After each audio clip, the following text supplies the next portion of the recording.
એકાદશી કરીને એનો મહિમા કહેવાય છે.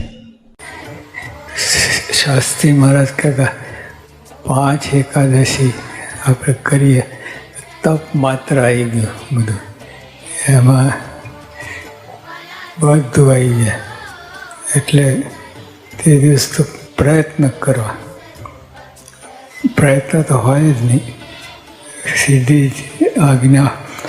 પણ જે દુબળા પતળા હોય, શ્રદ્ધા વિનાના હોય, એની વાત છે. એટલે આ મહારાજે જે વાત કરી, આટલી દયા કરી મહારાજે, તો આપણે હમણાં માટે કાંઈ ના કરીએ.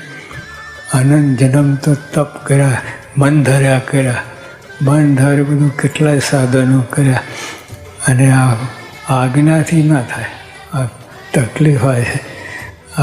મન ધરા પર્વત ચડી જાય, ગિરનાર ચડી જાય, હિમાલય ચડી જાય, પણ આજ્ઞાથી 10 પગથિયા ના ચડે મંદિરના. એવું છે. એમાં કોણ જાણે કેમ.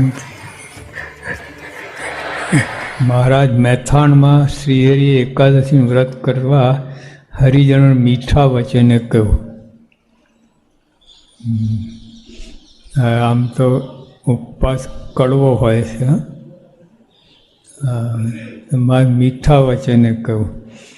બહુ એને જે મેથી હોય ને, મેથી ગુણકારી, પણ તો એમાં મેથી પાક બનાવે એટલે બધું થોડુંક મીઠા વચન. મહારાજે મેથીને અમારે થોડું મીઠા વચને કહે છે. શું કહે છે?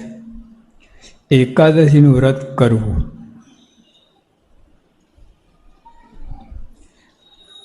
બધી એકાદશી દિવસે ફલાહાર ન કરવો તે ઉત્તમ વ્રત છે.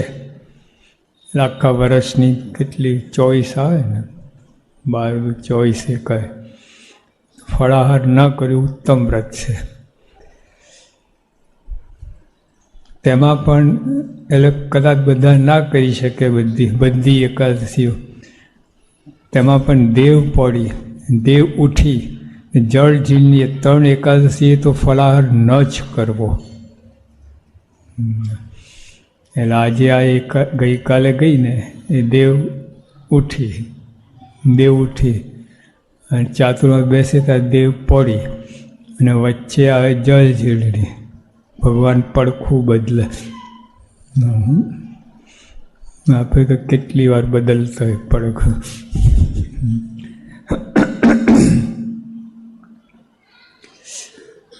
અને જળજીની 3 એકાદશી તો ફલાહાર ન જ કરવો, અને આખી રાત્રિ જાગરણ કરવું. દિવસે જ ગોરી વાગી છે, આખી રાત્રિ.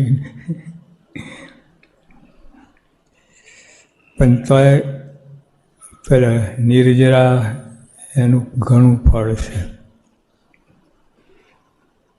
પછી જેટલું અમારા સાહેબ હતા ને, સ્કૂલમાં ભણતા, તો દરેક છોકરાને 100 માર્ક આપી દઉં. પેપર તપાસતા પહેલાં 100 આપી દઉં, પછી કાપતો જાઉં. 95, 90, 85, 80 પછી કાપતો. પહેલાં 100 આપી જ દઉં. એમ મહારાજ પહેલાં 100 આપી જ દીધા, પછી જાગરણ ના કરીએ તો 10%, 15% કપાય. પછી આમ કહીએ તો કપાય. ગપ્પા